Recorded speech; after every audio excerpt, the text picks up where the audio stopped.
अब तो उनके जीवन में जो काम आने वाली चीज़ें हैं उनको बताओ, जिससे वो स्वस्थ रहें वो चीज़ बताओ, जिससे उनका चाल चलन न खराब हो वो बताओ, खान पान उनका न गलत हो वो बताओ।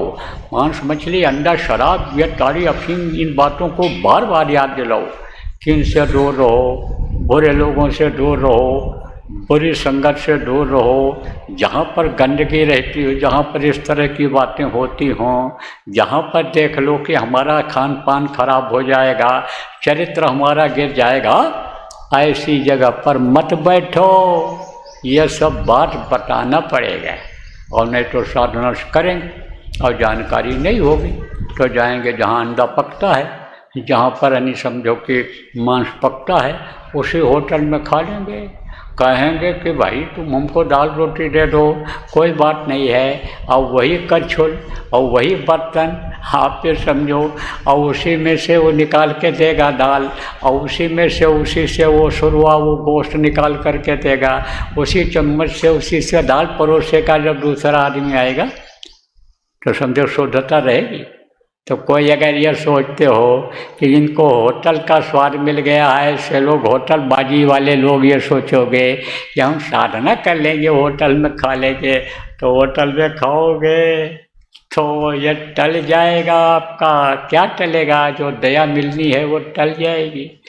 इसलिए सारी बातों को बताने की लोगों को ज़रूरत है, समझाने की ज़रूरत है।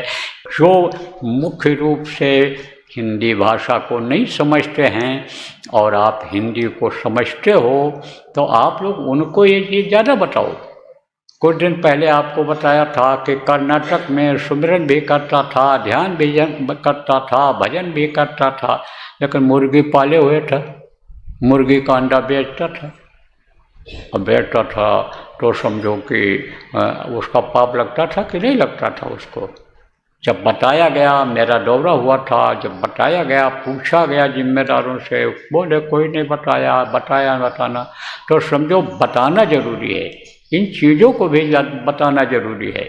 जैसे दवा बताई जाती है कि भाई ये दवा बहुत फायदेमंद है, यह तुमको निरोगी कर देगी, आगे यह रोग होने नहीं पाएगा, ऐसी जड़ी बूटी है, जैसा जैसे बताते हो ऐसे बताओ, इस तरह से समझाओ कि दवा खाओ लेकिन परहेज करते रहो।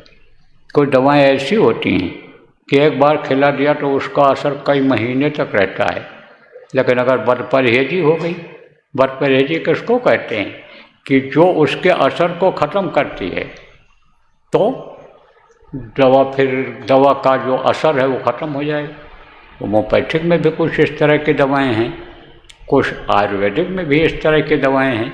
इसलिए ये लोग परहेज बताते हैं कि ये परहेज है। जब परहेज लगातार इस चीज़ का करोगे कि दवा भी खाओगे और परहेज भी करोगे, तब ये दवा ज़्यादा फायदा करेगी।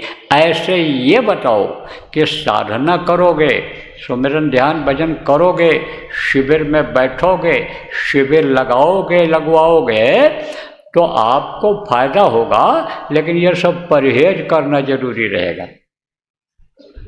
यह सब बातें बताना जरूरी है।